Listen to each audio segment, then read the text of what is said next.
Adam Curry in de Kuip met U2. Je hoort aan het applaus, ik sta hier in de Kuip in Rotterdam waar over enkele minuten U2 gaat optreden. Met mij al twee bandleden, Adam, Clayton en Bono. Well guys, on tour, isn't it unlucky to be on the stage before you actually go on it? Oh, we don't really believe in luck. No, we're not... You believe in the real thing? Amen. I'd say it doesn't make the same stage every night.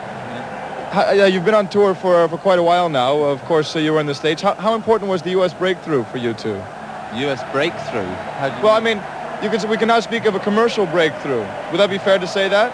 Well, I think it was great that the album went #1 in America, you know. Yeah. I mean, that's good. And it seems to me that a lot of people understand the record, and that's more important than the commercial success. It's people actually understanding the record, recognizing rock and roll for what it is, and I think that's what we did with this record.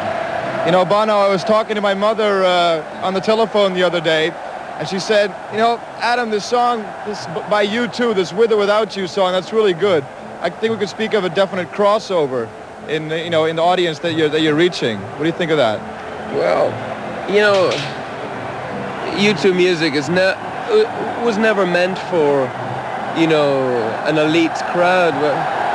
We belong to anyone who wants to listen to our music, and mind you, your mother sounds a bit obscure to me. It's a very twisted kind of love song, and well, you should meet my mom, maybe. Yeah, she sounds pretty interesting to me. But do you think that maybe it's people are listening to U2's lyrics instead of to other songs, that they don't listen to those songs? Well, I'm selfish about this. I mean, I just like hearing our songs on the radio more than hearing other people's songs. I mean, it's just... Radio ought to be an exciting thing. It was in the 50s and the 60s as people grew up listening to Marvin Gaye, and, you know, maybe you would hear Jimi Hendrix on the radio. But in the 70s and 80s, the radio's got very claustrophobic, and I think it's up to groups like U2 to try and stretch the format of radio to allow us and other groups into it. You know, when you hear The Cure on the radio, or you hear, you know, other groups that are attempting to at least break some new ground, well, this is always an exciting thing and worth celebrating. What do you think of television as a media for music? I mean, like videos and stuff like that. Referring to your I haven't found what I've been looking for video. I was, you know, a really very simplistic video is what I'd call it. It cost a few $100s to make. That was all in catering. We were in Las Vegas and we played a concert, and after the concert we just went out on the streets and probably had a little bit too much to drink. I don't know, it was like just 2 hours, and we went out and we did it. And I mean, it's the best way to make videos. I mean, you know, we want to be musicians, not movie stars. Now, Bono, I think that you're writing most of the songs now with the Edge. No? No? Could you tell me exactly how that's happening these days?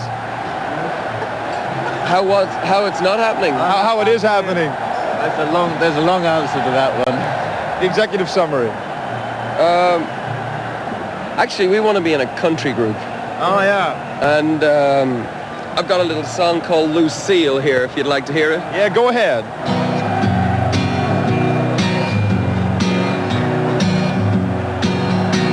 Oh, Lucille, come sit you right down with me. Stay tonight until the morning sets you free. I know our love will last forever. Will our love, Lucille, last the night? Just wrote that one this morning. Well, it's fantastic. We can't wait for the 12-inch. Yeah. Just one more. Little dance groove. Good little dance groove to that one. What a crowd! Listen to that crowd. Would you want to go take a look at the crowd just around the corner? That would be a good idea. That might be a good idea. That might be unlucky. That might be unlucky. No, this is the best. U2 audience, the best audience in the world. Can I ask you why you're starting off with a cover? How do you know we're starting off with a cover? I checked the set When list. you open any book, you need the cover first. Very good. I like that one. That's very deep. you better go and get ready. Okay. You better go and get ready. Thank you very much for taking time. Yeah, it's a pleasure. It's a pleasure to talk to anyone from Holland, because we like Holland very much.